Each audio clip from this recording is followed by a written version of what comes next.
Hello students, welcome to my channel Gyan Ganit. आज हम कर रहे हैं real number complete chapter solve करने की कोशिश करेंगे। फुल एक वीडियो में आपको पूरा रिवीजन हो जाएगा और मेन क्वेश्चन करेंगे, इंपॉर्टेंट क्वेश्चन करेंगे जो पेपर के पॉइंट ऑफ व्यू से। ठीक है, अब यहाँ पे देखो मैंने एक थ्योरम की स्टेटमेंट लिखी है, फंडामेंटल थ्योरम ऑफ अर्थमेटिक। काफी बच्चे क्या करते हैं, जो स्टेटमेंट होती है थ्योरम की स्टेटमेंट वो नहीं पढ़ते हैं और एक नंबर में ये वाली चीज पूछी जाती है। इंपॉर्टेंट है, इसी के ऊपर क्वेश्चन भी आपके हैं, प्राइम फैक्टराइजेशन, एचसीएफ, एलसीएम, ये वाले क्वेश्चन। तो रियल नंबर वाले कंप्लीट चैप्टर को आज हम करने की कोशिश करेंगे। देखो, एवरी कंपोजिट नंबर, अब कंपोजिट नंबर सबको पता होगा कि कंपोजिट नंबर क्या होते हैं, प्राइम फैक्टर नंबर क्या होते हैं। Every composite number can be factorise as a product of prime number. पता है कि कंपोजिट नंबर होते हैं जिनके फैक्टर्स होते हैं, जिनके आप दो से ज्यादा आपके पास फैक्टर मतलब उसके नंबर आपको मिले। लेकिन प्राइम नंबर क्या होता है, सिर्फ उसका फैक्टर क्या होता है, सिर्फ एक, वो खुद होता है या वन होता है या फिर इटसेल्फ होता है। प्राइम नंबर जैसे प्राइम नंबर हो गया 2, 3, 5, 7, 11, 13, 17, 19, 23, ऐसे ही चलता जाएगा 29। प्राइम फैक्टर नंबर, जिनका ये ऐसे नंबर है, इनका जब आप फैक्टर करोगे तो या तो 1 मिलता है आपके पास, 1 तो हर किसी नंबर का फैक्टर होते हैं और इटसेल्फ ये खुद नंबर होते हैं। तो कंपोजिट नंबर का जो factor, composite number can be factorise as a product of prime and this factorisation is unique, जिसका फैक्टराइजेशन आपके पास यूनिक हो। अब आपके पास दो नंबर है, दो नंबर का आपको फैक्टर करना है, प्राइम फैक्टराइजेशन, उसको प्राइम फैक्टराइजेशन मेथड बोलते हैं। जैसे 25 के आप फैक्टर करोगे तो सिर्फ आपके पास क्या आएगा, 5 आएगा। तो 5 क्या है, ये 5 की पावर 3 हो जाएगा। 5 आपके पास क्या है, प्राइम फैक्टराइजेशन मेथड। 5 आपके पास है प्राइम फैक्टराइजेशन मेथड। जैसे 12 है, 12 का फैक्टर आएगा 2 इंटू 3, 3 इंटू 2, मतलब 2 की पावर 2। 2 और 3 भी आपके पास एक यूनिक फैक्टराइजेशन मेथड, 2 और 3 एक प्राइम फैक्टराइजेशन मेथड आपके पास मिल रहा है। तो ये एक स्टेटमेंट है, एक नंबर में पूछ लिया जाता है, काफी बार पूछा गया है, तो आप इस स्टेटमेंट का ध्यान रखना। उसके बाद क्वेश्चन करते हैं। जैसे किसी भी नंबर की एक चीज समझो, उससे पहले मैंने ये पहले भी बताया होगा, नेचुरल नंबर। सबसे पहले हम एन से स्टार्ट करते हैं। एन क्या होते हैं, नेचुरल नंबर। नेचुरल नंबर जो 1 से स्टार्ट होते हैं, 1, 2, 3 एंड सो ऑन। उसके बाद आता है होल नंबर। होल नंबर को लिखा जाता है W से। जो नंबर 0 से स्टार्ट होते हैं, 0, 1, 2, 3 एंड सो ऑन। अब यहाँ पे एक नंबर में क्वेश्चन आता है कि सारे नेचुरल नंबर क्या होल नंबर हो सकते हैं। Every natural number is a whole number. तो भाई सारे नेचुरल नंबर होल नंबर हो सकते हैं, लेकिन whole number is not a natural number, क्योंकि उसमें क्या होता है, 0 इंक्लूड होता है। तो यहाँ पे 0 नेचुरल नंबर क्या हो गया, 1 से स्टार्ट होते हैं, 1, 2, 3। होल नंबर क्या हो गया, 0, 1, 2, 3। उसके बाद आता है इंटीजर। इंटीजर को जेड से डिनोट कर दिया जाता है, कई जगह आई से। इंटीजर होते हैं माइनस इंफिनिटी से, -3, -2, -1, 0, 1, 2, 3 एंड सो ऑन, ये चलता जाएगा इंफिनिटी तक। ठीक है, रियल नंबर। अब यहाँ पे एक चीज समझना, रियल नंबर और इंटीजर। रियल नंबर को भी हम यही लिखेंगे, माइनस इंफिनिटी से माइनस प्लस इंफिनिटी तक, रियल नंबर भी और इंटीजर भी। अब इसमें डिफरेंस क्या है, काफी बच्चे कंफ्यूज हो जाते हैं रियल नंबर और इंटीजर। कैसे कंफ्यूज हो जाता है, क्योंकि हम जब डेफिनेशन में देखा जाता है तो उसमें पॉजिटिव वाले नंबर और नेगेटिव वाले नंबर इंक्लूड होते हैं, लेकिन रियल नंबर के अंदर होल नंबर्स आर इंक्लूड, मतलब रैशनल नंबर जो p/q की फॉर्म में होते हैं, p/q की फॉर्म में जो नंबर्स होते हैं। इर्रेशनल नंबर, सारे नंबर इर्रेशनल नंबर जो आप देखो याद रख सकते हो, √2, √3, √5, √7, पाई एंड सो ऑन। ऐसे बहुत सारे नंबर हैं जो इर्रेशनल नंबर है। इर्रेशनल नंबर आप समझते हो कि जिनका जो डिवाइड आप करते हो तो डिवाइड कंटिन्यूस चलता जाए, कहीं स्टॉप, मतलब उसका रिमाइंडर 0 ना आए।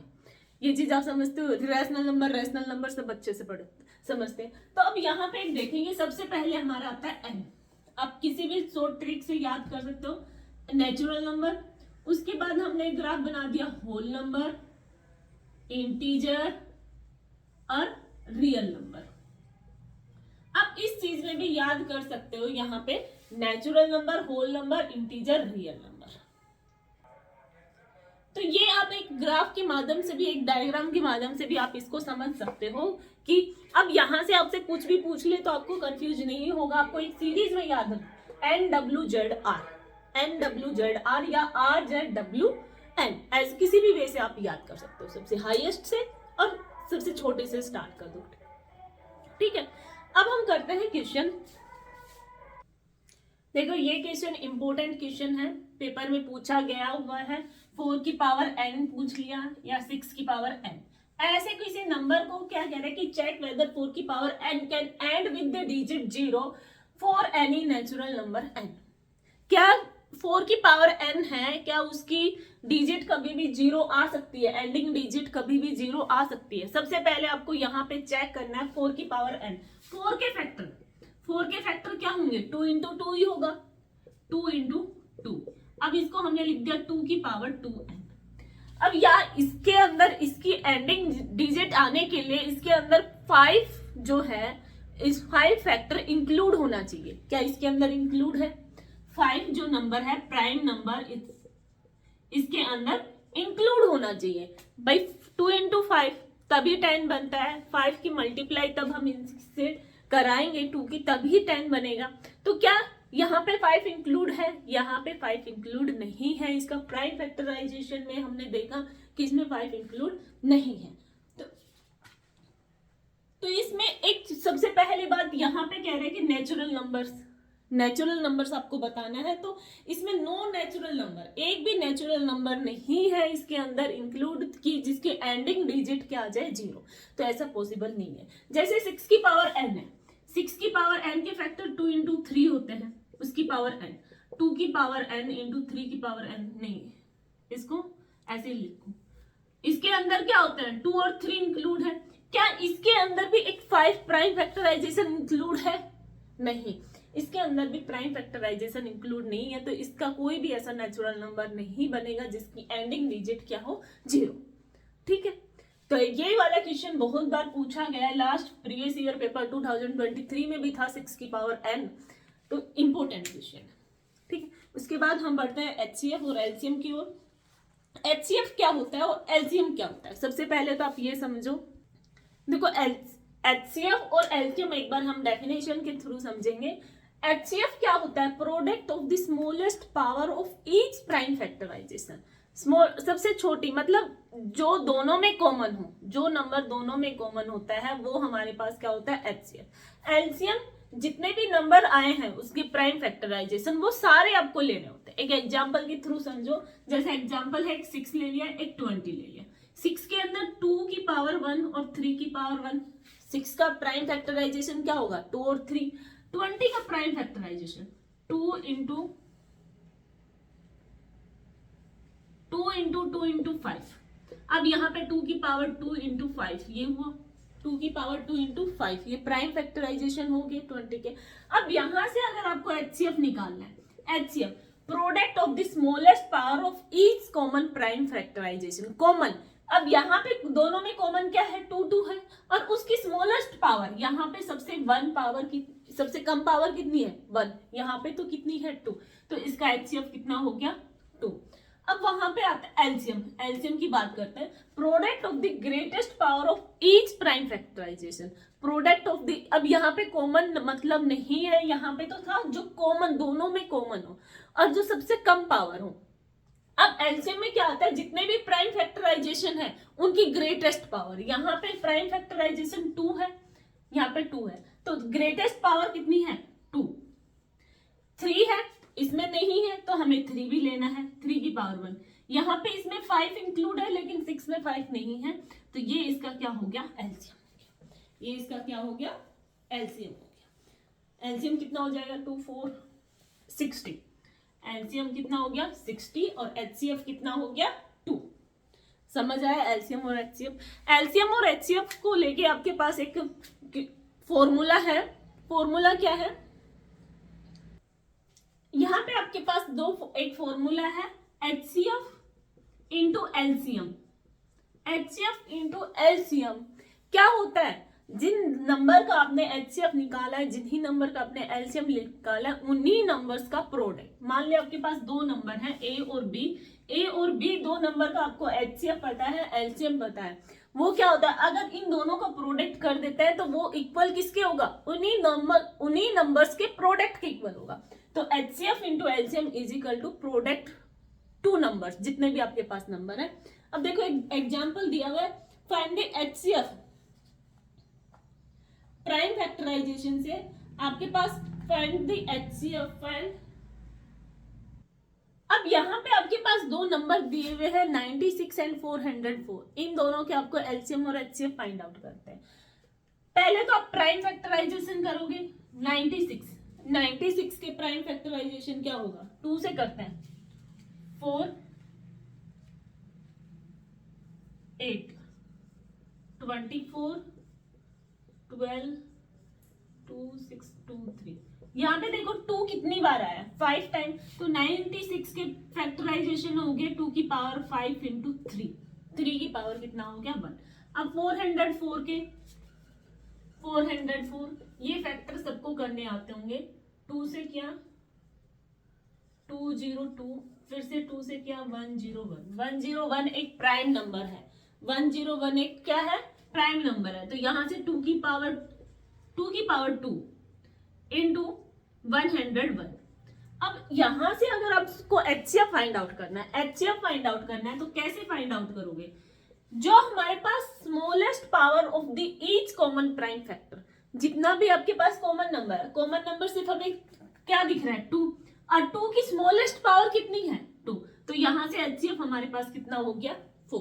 अब आपको एलसीएम फाइंड आउट करना है, एलसीएम आप यहां से फाइंड आउट कर सकते हो, क्या होगा 2 की पावर 5 इंटू 3 इंटू 101, ये इसका क्या हो जाएगा एलसीएम, आप प्रोडक्ट करोगे। आप चाहे इस फॉर्मूले में भी रख के पुट कर सकते हो, अगर आपके पास दो नंबर दे दिया और दो नंबर का एक का एलसीएफ एक HCM दे दिया, एलसीएम दिया है या HCF किसी एक को फाइंड आउट करना कह रहे हैं तो आप इजीली निकाल सकते हो। या यहां से आपके पास HCF और एलसीएम दे दिया और एक नंबर दे दिया, सेकंड नंबर पूछा जाए तो ये वाला, ये इस टाइप के क्वेश्चन पेपर में जरूर पूछे जाते हैं, इंपॉर्टेंट क्वेश्चन है। आपको सिर्फ कैलकुलेशन का ध्यान रखना है और ये फॉर्मूले में वैल्यू पुट करनी है और सोल्व करना है।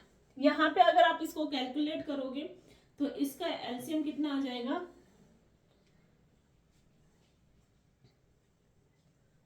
Nine six 96।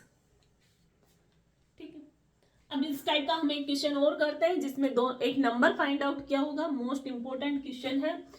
जो 4 की पावर n था 6 की पावर n, वो भी इंपोर्टेंट क्वेश्चन है। ठीक है, अब नेक्स्ट करते हैं। देखो अब आपके पास क्वेश्चन दिया हुआ है HCF 306 एंड 657 का HCF दे दिया आपके पास 9, फाइंड द एलसीएम। अब आप फॉर्मूले में भी वैल्यू पुट कर सकते हो, HCF into LCM is equal to दो नंबर्स हैं उन नंबर्स का प्रोडक्ट।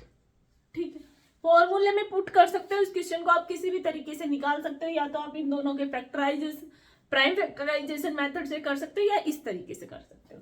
यहाँ पे HCF हमारे पास दिया हुआ है 9 into LCM is equal to 306 and 657।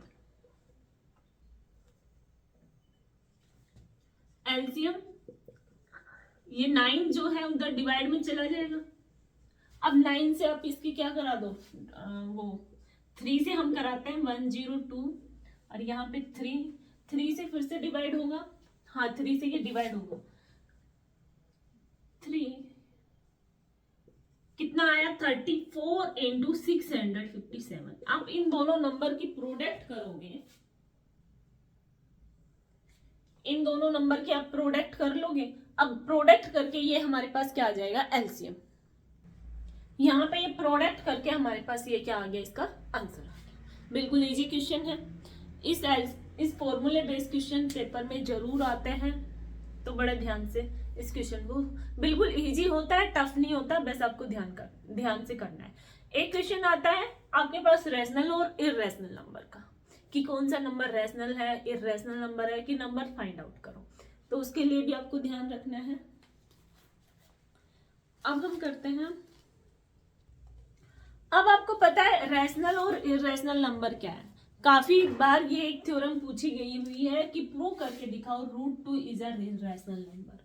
ठीक है, लेकिन ये थ्योरम भाई आपको याद रखनी पड़ेगी, मैंने करवाई भी थी अभी शायद कुछ टाइम पहले, उस थ्योरम को वहां से देख लेना। अब एक चीज का ध्यान रखना है, रैशनल नंबर और इरेशनल नंबर को आप करते टाइम आपको एक चीज ध्यान रखनी है कि आपको पता है रैशनल इरेशनल नंबर कौन से होते हैं। आप थोड़ा सा याद कर लो, याद रख लो इरेशनल नंबर √2, √3, √5, √7, पाई, ये सारे क्या है आपके पास इरेशनल नंबर है। अब आपके इससे ज्यादा आपके पास नहीं आएगा, क्वेश्चन में नहीं आएगा। लेकिन अब आपसे पूछ रहा है कि एक नंबर में कि क्या 6 + √2 क्या रैशनल नंबर है या इरेशनल नंबर है। भाई इरेशनल नंबर में आप कोई भी नंबर ऐड करोगे तो वो इरेशनल ही बनेगा, इरेशनल ही बन जाएगा। अब पूछ रहा है आपसे 7√5, ये भी क्या होगा, इरेशनल नंबर। किसी भी नंबर में अगर ये चीज इंक्लूड है तो वो क्या होंगे, इरेशनल नंबर। ये चीज आपको ध्यान रखनी है। एक क्वेश्चन देखो, एक शो दैट आपको करके दिखाना है 5 - 3 इज अ इरेशनल नंबर। ये चीज आपको प्रूव करके दिखानी है कि ये मैंने √2 वाला करवाया था कि ये नंबर क्या है, इरेशनल। अब इस क्वेश्चन में भी ऐसे ही लेके चलना है कि जो ये नंबर है आपको, हम इसको अज्यूम कर लेते हैं। सो अज्यूम, ऐसे वाला क्वेश्चन भी आ जाता है आपके एग्जाम्पल में है कि हमने अज्यूम कर लिया ये जो नंबर है 5 - √3 इज अ रैशनल नंबर। ये जो नंबर है वो क्या है, हमने रैशनल नंबर अज्यूम कर लिया। अगर रैशनल नंबर है तो इस नंबर को हम 5 - √3 = a/b ऐसे ले लेते हैं। और a और b क्या है, ये आपके पास क्या है, इंटीजर्स। a और b कोई भी coprime numbers, integer a and b are coprime.